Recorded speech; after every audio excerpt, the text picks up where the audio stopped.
नमस्कार मित्रांनो, कॉम्प्युटरमध्ये स्वागत आहे. आज आपण जो लॅपटॉप अनबॉक्सिंग करणार आहे तो एचपीने रिसेंटली इंटेल सिरीजमध्ये 13 जनरेशनला 3050A ग्राफिक्स कार्ड सोबत लॅपटॉप लॉन्च केलेला आहे. 3050A जी सिरीज आहे ते ॲडव्हान्स 3050च्या पेक्षा 25% बूस्ट केलेलं आहे.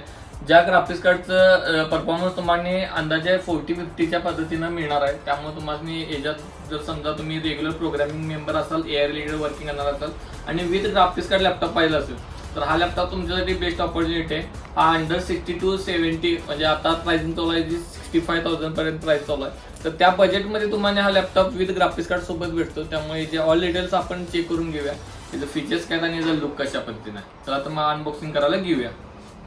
या लॅपटॉपचं तुम्ही एमआरपी चेक करू शकता. 81,000 पर्यंत एमआरपी आहे, पण आता रिसेंट प्राइस 65,000 पर्यंत झालेला आहे. मंथ ऑफ मॅन्युफॅक्चरिंग सप्टेंबर 2025 आहे. लेटेस्ट 6 मंथमधलंच मॅन्युफॅक्चरिंग आहे.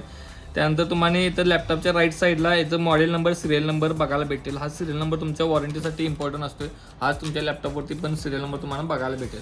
बॅक साईडला बघत असाल तर MS ऑफिसचे स्टिकर बघायला भेटेल. याच्यामध्ये प्री इन्स्टॉल MS ऑफिस 2024 आहे, ते लाईफ टाईमसाठी असणार आहे. आणि 365 असणार आहे, ते 1 इयरसाठी असणार आहे. 100 GB क्लाउडचं स्टोरेज पण तुम्हाला 1 इयरसाठी भेटणार आहे. त्यानंतर तुम्ही बॉक्सच्या राईट साईडला बघत असाल तर इथं मॉडेल नंबर बघायला भेटेल. Victus HP gaming laptop 15-FA2191TX 2191TX याचं मॉडेल आहे. त्यानंतर इथं प्रोसेसर बघत असेल तर i5 मध्ये 13 जनरेशन आहे. 13420H प्रोसेसर राहणार आहे.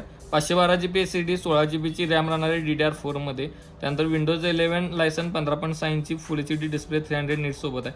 ग्राफिक्स कार्ड आहे ते 3050A 4GB ग्राफिक्स कार्ड आहे. 3 सेलमध्ये बॅटरी याच्यामध्ये प्रोव्हाइड केलेली आहे.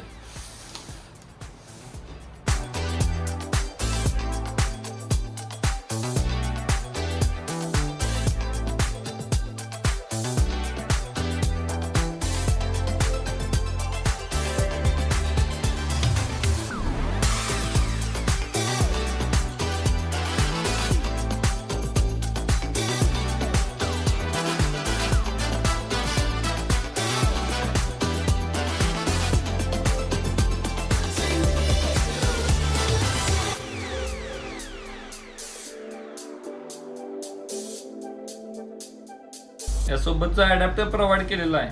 तर अडॅप्टर तुम्हाला याच्यामध्ये 120 वॅटचा अडॅप्टर प्रोव्हाइड केलेला भेटेल. 120 वॅटमध्ये अडॅप्टर आहे, विथ पॉवर केबल प्रोव्हाइड केलेला आहे.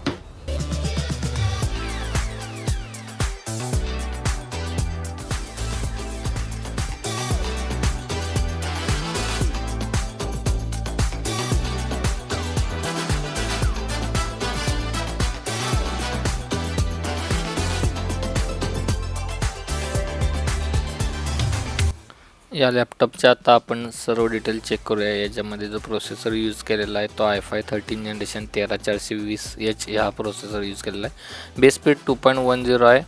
हा अप टू 4.6 GHz पण जातो. याच्यामध्ये 8 कोर आणि 12 थ्रेड प्रोसेसर प्रोव्हाइड केले आहेत. 8 कोर आणि 12 थ्रेडमध्ये प्रोसेसर आहे. रॅम जे याच्यामध्ये प्रोव्हाइड केले आहे ते 16 GB ची रॅम आहे. यात तुम्ही एक्सपांड करू शकता 32 GB पर्यंत. याच्यात सिंगल स्लॉट 3200 MHz वाली रॅम आहे. त्यानंतर SSD जी राहणार आहे ते 512 GB ची NVMe SSD राहते याच्यामध्ये. ती पण तुम्हाला अपग्रेडेबल आहे. जर समजा तुम्ही अपडेट करणार असाल तर अपडेट करू शकताय. वायफाय जे यूज केलं ते वायफाय 6 आहे. ब्लूटूथ 5.3 कॉम्बो आहे. ग्राफिक्स कार्ड जर बघत असाल तर RTX 3050Aचं ग्राफिक्स कार्ड यूज केलं आहे, जे 4 GB मध्ये डेडिकेटेड ग्राफिक्स कार्ड याच्यामध्ये प्रोव्हाइड केलेलं आहे. त्यानंतर इंटिग्रेटेड ग्राफिक्स कार्ड आहे ते इंटेल UHDचं ग्राफिक्स कार्ड या लॅपटॉपमध्ये प्रोव्हाइड केलेलं आहे. त्यानंतर या लॅपटॉपचा जो वेबकॅम आहे तो 720 पिक्सेलचा याच्यामध्ये वेबकॅम प्रोव्हाइड केलेला आहे. आणि जे डिस्प्ले प्रोव्हाइड केलेला आहे तो 15.6 इंची डिस्प्लेमध्ये फुल HD डिस्प्ले राहणार आहे. 1920x1080 पिक्सेलचा 144Hz रिफ्रेश रेट असणार आहे. IPS मायक्रो एज अँटीग्रेड डिस्प्ले 300 नीट्ससोबत ब्राईटनेस याच्यामध्ये प्रोव्हाइड केलेला आहे. ॲस्पेक्ट रेशो 16:9 ह्या डिस्प्लेचा प्रोव्हाइड केलेला आहे. कीबोर्ड जो प्रोव्हाइड केलेला आहे तो फुल साईजमध्ये कीबोर्ड आहे, विथ न्यूमरिकल कीपॅडसोबत कीबोर्ड याच्यामध्ये प्रोव्हाइड केलेला आहे. जर समजा तुम्हाला बॅकलाईट की ऑन करायची असेल तर F4 ही की फंक्शन F4 ही की बॅकलाईट ऑन आणि ऑफ करण्यासाठी याच्यामध्ये यूज केलेला आहे. टचपॅड जर बघत असाल तर लार्ज टचपॅड प्रोव्हाइड केलेला आहे. 2 फिंगर 3 फिंगर तुम्ही या ठिकाणी इझिली वर्कआउट करू शकताय. लॅपटॉपचे जर पोर्ट बघत असाल तर राईट साईडला तुम्ही बघू शकता AC अडॅप्टर पोर्ट. त्यानंतर USB 3.2चा आहे. मायक्रोफोन हेडफोनचा एक पोर्ट राईट साईडला प्रोव्हाइड केलेला आहे. त्यानंतर लेफ्ट साईडचे पोर्ट बघत असाल तर HDMI पोर्ट एक प्रोव्हाइड केलेला आहे. USB पोर्ट एक प्रोव्हाइड केलेला आहे. लँड पोर्ट आणि टाईप सीचा पोर्ट प्रोव्हाइड केलेले आहेत. तर हे लॅपटॉपचे पोर्ट प्रोव्हाइड केलेले आहेत. आताच आपण या लॅपटॉपचे ऑल डिटेल्स चेक केले, ऑल फीचर्स चेक केले. जर समजा या लॅपटॉपची तुम्हाला कॉन्फिगरेशन पाहिजे असेल तर तुम्ही डिस्क्रिप्शन मध्ये चेक करू शकताय. आणि लेटेस्ट प्राइस तुम्हाला आपल्या व्हॉट्सअपवरती भेटून जाईल. त्यामुळे नक्कीच आपल्या व्हॉट्सअप नंबरवरती संपर्क साधा. आणि अशाच नवीन नक्कीच आपल्याला सबस्क्राईब करा आणि बेल आयकॉन दाबा, जेणेकरून जे नवीन लॅपटॉप आपण अनबॉक्सिंग करत आहे त्याचे रिव्ह्यू तुम्हाला कम्प्लिटली नोटिफिकेशन मध्ये मिळून जातील. आणि तुम्हाला कोणत्या लॅपटॉपचा जर समजा डिटेलमध्ये रिव्ह्यू पाहिजे असेल तर तुम्ही आपल्या कमेंट सेक्शन मध्ये पण ते लॅपटॉप रिलेटेड रिव्ह्यू विचारू शकता. तुमच्यासाठी लवकरात लवकर त्या लॅपटॉपचा रिव्ह्यू आपण आणण्याचा प्रयत्न करूया. तर लवकरात लवकर आपल्याला सबस्क्राईब करा आणि बेल आयकॉन दाबा. थँक्यू.